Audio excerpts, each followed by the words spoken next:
Election को लेकर सबसे बड़े रोड शो में मैं हूं आपके साथ अनामिका सिंह और हमारा रोड शो अब पहुंच चुका है इटावा सदर सीट पर। 2017 के चुनाव में जिस वक्त उत्तर प्रदेश में बीजेपी की लहर थी, उस वक्त बहुत सारी सीटें समाजवादी पार्टी के दबदबे वाली भी बीजेपी के खाते में चली गई। उसमें से एक सीट ये सीट भी थी इटावा सदर की। यहाँ से बीजेपी से विधायक चुनी गई सरिता भदौरिया, यानी कि एक महिला। और ऐसे में अब जब 2022 के चुनावी मुहाने पर खड़ी हैं पार्टियां, तो ये देखना होगा कि समाजवादी पार्टी के दबदबे वाली इन सीटों में इस सीट पर जनता की राय बदली है या नहीं, इस सीट पर कितना काम हुआ है और क्या एक बार फिर से भरोसा बन पाएगा समाजवादी पार्टी का इस सीट पर। आइए जानते हैं लोगों से।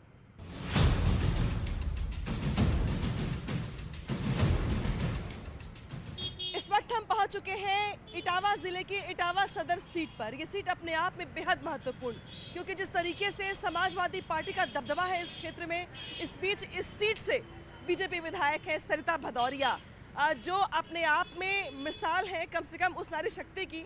साथ ही साथ इस बात की भी कि 2017 में किस तरीके से बीजेपी का प्रदर्शन रहा और उस प्रदर्शन में मोदी लहर के बीच बहुत सारा जो जनादेश था वो बीजेपी के साथ रहा और इस सीट पर बीजेपी को सफलता हासिल हुई। लेकिन क्या कहते हैं इटावा सदर के लोग 2022 के चुनाव को लेकर, इस सीट पर विकास को लेकर, ये जानने की कोशिश करेंगे हम यहाँ पे लोगों से बातचीत के जरिए।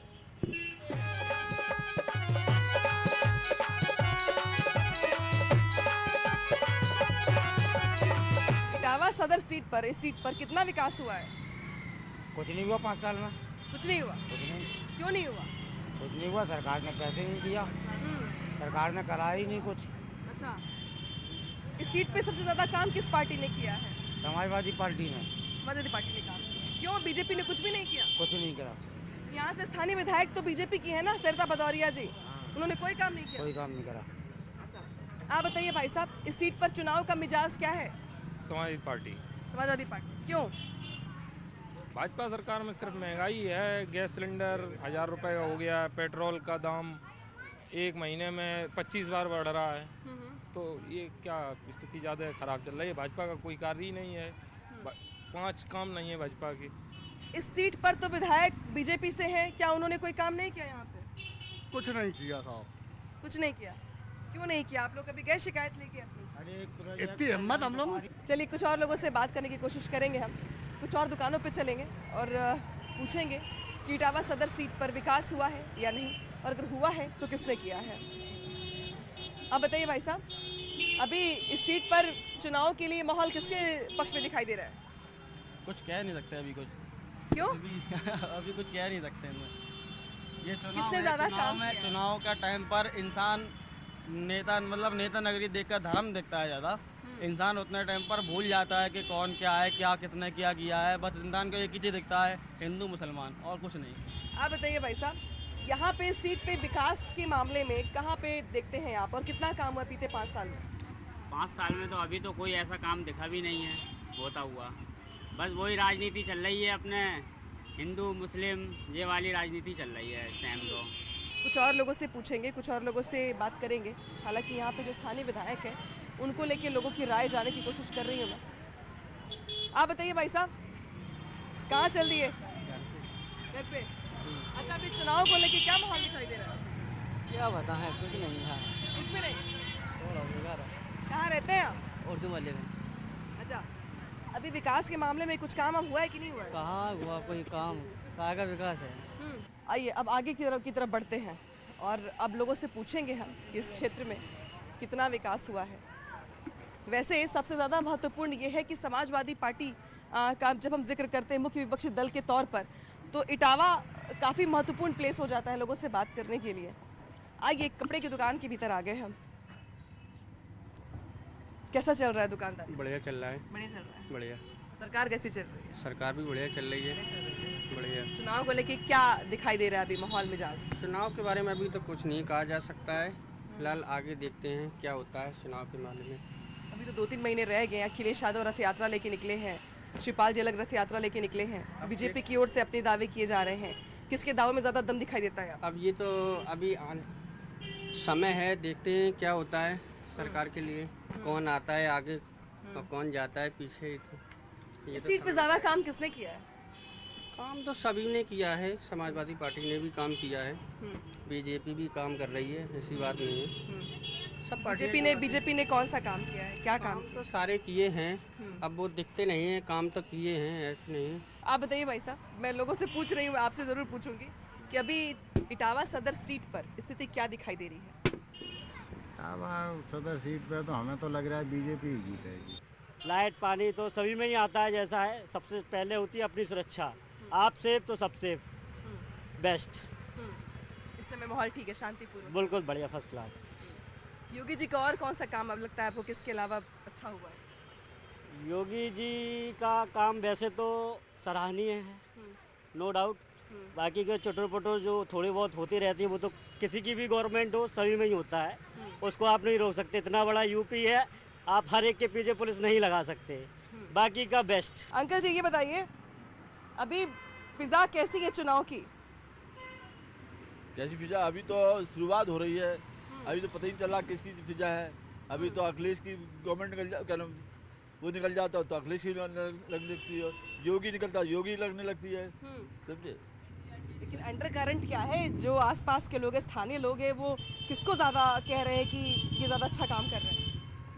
योगी ने अच्छा काम की है, सब बदमाशी गुंडागर्दी सब बंद हो गई है एकदम। ये यहाँ पर लोगों की राय दिखाई दे रही है, आप बताइए भाई साहब, अभी इस सीट पर स्थिति क्या है, कौन ज़्यादा अच्छा काम कर रहा है? उम्मीद तो वही चल रही है, उम्मीद उन्हीं की चल रही है, पब्लिक भी यही कह रही है। किसकी? प्रियंका गांधी की? लेकिन प्रेम का भी छाई हुई है, अच्छा। वो भी इस टाइम छाई है, 24 घंटे रह आई हैं, लेकिन हिम्मत नहीं आ रही है और हिम्मत से चल रही हैं।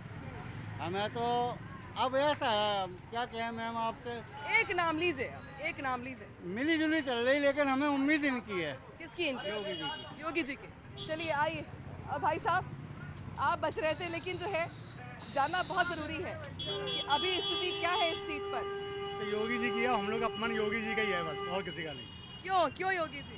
अब किसी कारण से हो, बस पसंद है, खत्म। सारे उनका हार्ड एंड फास्ट वर्क है, हाँ। जो कह रहे हैं वो कर रहे हैं बस। योगी जी ज़्यादा पसंद है कि मोदी जी ज़्यादा? पहले तो मोदी जी, बाद में योगी जी आए हैं। सेकंड नंबर पे योगी जी? हाँ, सेकंड नंबर। इटावा में कौन पसंद है? इटावा में भैया अपने अखिलेश जी हैं, और कौन है? इटावा सदर सीट पे कौन पसंद है? इसका नहीं आइडिया, कुछ नहीं, इसके बारे में नहीं पता। तो बड़ी ही रोचक बातचीत है ये कि जहाँ पर मोदी पहले नंबर पे पसंद है, योगी जी दूसरे नंबर पे पसंद है, इटावा के लिए अखिलेश यादव पसंद है। तय करना मुश्किल हो जाएगा आपके लिए। अब चलते हैं हम लोग कुछ मीठा और कुछ नमकीन की तरफ। देखिए यहाँ पे मीठा भी है और नमकीन भी है। अब आप बताइए कि आपको कौन पसंद है चुनाव के लिहाज से, मोदी जी, योगी जी, अखिलेश जी, कौन ज़्यादा पसंद? अखिलेश भैया जिंदाबाद। अखिलेश भैया बहुत ज़रूरी हैं। क्यों ज़रूरी हो गया? क्योंकि वो जो है वो युवाओं को समझते हैं, रोज़गार देते हैं। उनके टाइम में जो था रोज़गार, कोई भी आदमी चाहे XYZ, चाहे अमीर हो या गरीब हो या नॉर्मल मिडिल क्लास हो, सब लोगों का जो था काम चल रहा था, सब पढ़ रहे थे। देखिए यहाँ पे जो है गरम गरम इमरती बन रही है। अरे भैया ये बताइए, नाम क्या है आपका? राजू। राजू, अच्छा। अभी चुनाव में माहौल क्या चल रहा है? आपके दिल में जो होता है, स्थानीय कौन से नेता ने ज्यादा काम किया है? अभी तो बीजेपी का ही चल रहा है ज़्यादा। बीजेपी का चल रहा है। अच्छा। योगी जी पसंद है? योगी जी सही है वैसे कुल मिला। सही है। तो योगी जी पसंद है, योगी जी ने काम किया है, बाकी लोगों को लेके पसोपेश की स्थिति है। अंकल जी आप बताइए, ये तो इमरती वाले जो भाई साहब है उनको योगी जी पसंद है, क्या आपको भी योगी जी पसंद है? हाँ बिल्कुल योगी जी पसंद है। अच्छा, कोई कारण तो होगा? कारण देखो, एक तो कोई ऐसा कोई काम नहीं किया जैसे आम जनता को परेशानी है, सबसे पहली बात। दूसरा क्या, ना कोई अराजकता है ना कुछ है। और हाँ ये आम मतलब सरकारों का, इन्होंने गुंडा राज को भी कुछ दावाई है। हम दुकानदार, हम लोगों को कोई ऐसा प्रॉब्लम नहीं, ना कोई परेशानी है। पहले जो होता था कि नारे थे खुली हमारी बंद तुम्हारी, वो सब नहीं खत्म हो गए। तो हम लोग क्या चाहते हैं भाई, हम लोगों को तो कोई राजनीति से लेना ही देना नहीं, हमें तो अपना काम करना है। लेकिन जो है हमें एक सकून ये तो है कि यहाँ तक कोई भब्बर नहीं बचा रहा, कोई पी के नहीं आ रहा, कोई ऐसा नहीं है। तो ये सब बात है। और इटावा के विकास को लेकर क्या सोचते हैं? विकास तो इटावा में ना कभी हुआ है, ना आज हुआ है, ना कभी होगा।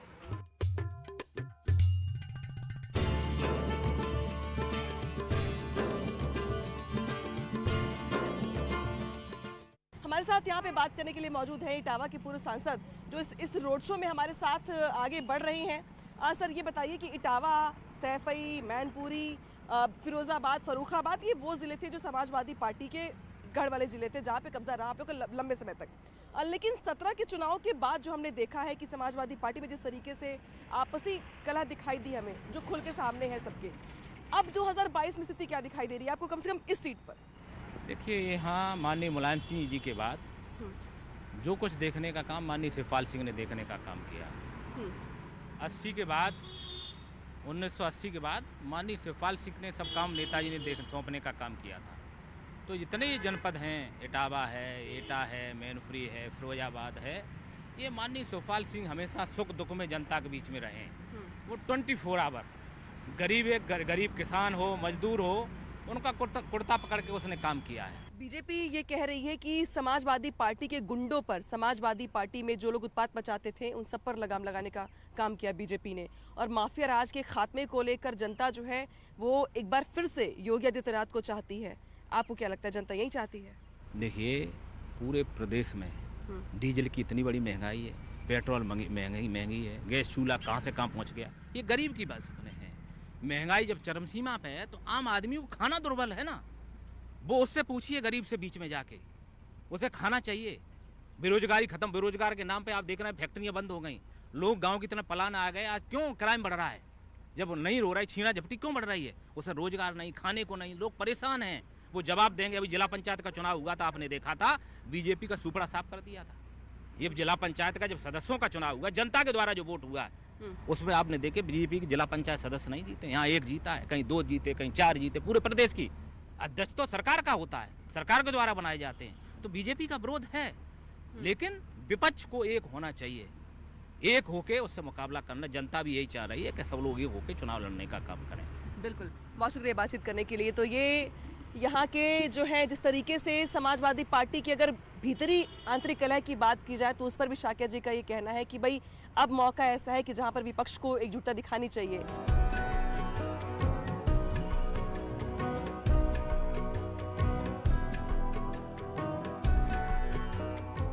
इटावा सदर की विधायिका सरिता भदौरिया जी हमारे साथ यहाँ पे जुड़ गई हैं, हमारे रोड शो का हिस्सा बन गई हैं। और अब चूंकि चुनाव नज़दीक है, लिहाजा देख सकते हैं आप कि जैसे जैसे विधायिका जी आगे बढ़ रही हैं वैसे वैसे नमस्कार, दुआ सलाम सब कुछ चल रहा है। लेकिन 2022 के चुनाव में अब ये तो मानेंगी ना, आपकी टक्कर जो है वो काफ़ी मजबूत है समाजवादी पार्टी के साथ। देखिए, इटावा में कोई टक्कर नहीं है। हमने 14 में 2 लाख से इस सीट को जीता, उसके बाद 17 में मैं जीती, उसके बाद 19 में हमारे फिर सांसद जीते और 22 में मैं फिर से चुनाव जीतूंगी, आप कह सकते हैं। लेकिन ये तो मानेंगी ना, आपकी मुकाबला इतना क्लीन स्वीप वाला नहीं होगा, क्योंकि अगर विकास की बात करें या कामकाज की बात करें तो जनता आकलन करेगी कितना काम किया है आपने। तो मेरा सवाल भी यही होगा कि जिस जगह पे हम घूम रहे हैं कितना काम किया गया आपकी तरफ से? देखिए, यहाँ पर इटावा में बहुत काम हुआ है। इटावा में ये सबसे पहले तो स्वास्थ्य के क्षेत्र में मैंने बहुत काम किया है, क्योंकि आज़ादी से लेके अब तक इटावा में 2-3 बेसिक जो आवश्यकताएं होती हैं, स्वास्थ्य और जल निकासी की समस्या, तो अभी तक इटावा पूरा जल भराव से ग्रसित रहता है। यहाँ पे कोई नाली नहीं है, पानी की निकासी की कोई समस्या नहीं है। तो CNDS से प्रस्ताव पास करा के मैंने बड़ा एक प्रस्ताव यहाँ पर 7 नालों का स्वीकृत कराया है और इटावा में लगभग 3रे नाले पे काम चल रहा है। इटावा के लोग इस बात से बहुत खुश हैं कि कम से कम इतने समय बाद इटावा में गलियाँ तो सूखी रहेंगी। वो बात तो है, लेकिन 2022 के चुनाव में अब आकलन विधायक का तो होगा ही होगा, सरकार के कामकाज का होगा। तो योगी सरकार का कामकाज प्लस अखिलेश यादव का गढ़ वाला जिला, मुकाबला कितना मुश्किल है? देखिए, योगी सरकार से बहुत ज़्यादा जनता इसलिए खुश है क्योंकि इटावा के लोग ये चाहते हैं कि हमको अमन चैन से रहने को मिला है। समाजवादी पार्टी की सरकार में किसी के आवास पे कब्जा हो रहा था, किसी के प्लाट पे कब्जा हो रहा था, बहन बेटियां इटावा में सुरक्षित नहीं थी और इटावा के लोग बहुत परेशान थे। आज इटावा के लोग कह रहे हैं कि हमको विकास के साथ साथ सुरक्षा मिली है और योगी सरकार में हम सुरक्षित हैं।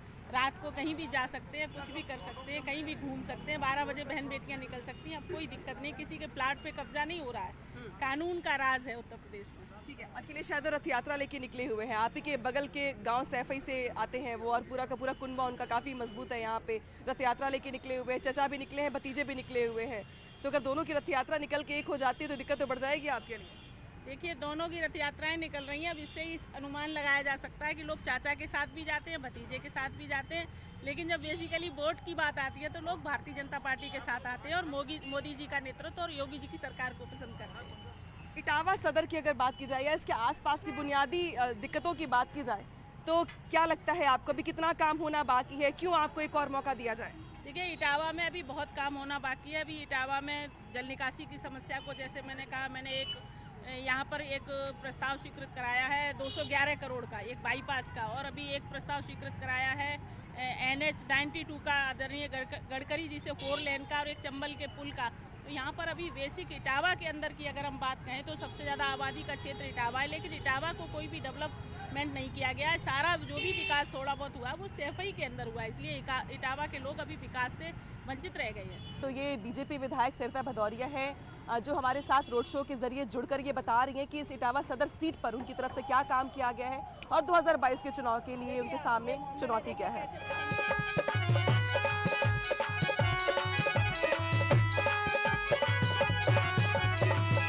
2022 के विधानसभा चुनाव में जहां पर बीजेपी के सामने चुनौती होगी अपनी सत्ता बरकरार रखने की, तो वहीं समाजवादी पार्टी की कोशिश होगी सत्ता में वापसी की। लेकिन इस बीच इटावा सदर की ये सीट कई मायनों में महत्वपूर्ण हो जाती है, जहां पर ये माना जा रहा है कि फाइट बेहद दिलचस्प होगी और दोनों के बीच फाइट काफ़ी ज़्यादा मायनों में महत्वपूर्ण होगी, राजनीतिक मायने इसके काफ़ी ज़्यादा निकलेंगे। फिलहाल यहाँ से हमारा रोड शो खत्म होता है। अब हम जाएंगे किसी और ज़िले में जाने के लिए, वहाँ पे जनता का मिजाज फिलहाल देखते रहिए आप न्यूज़ 18।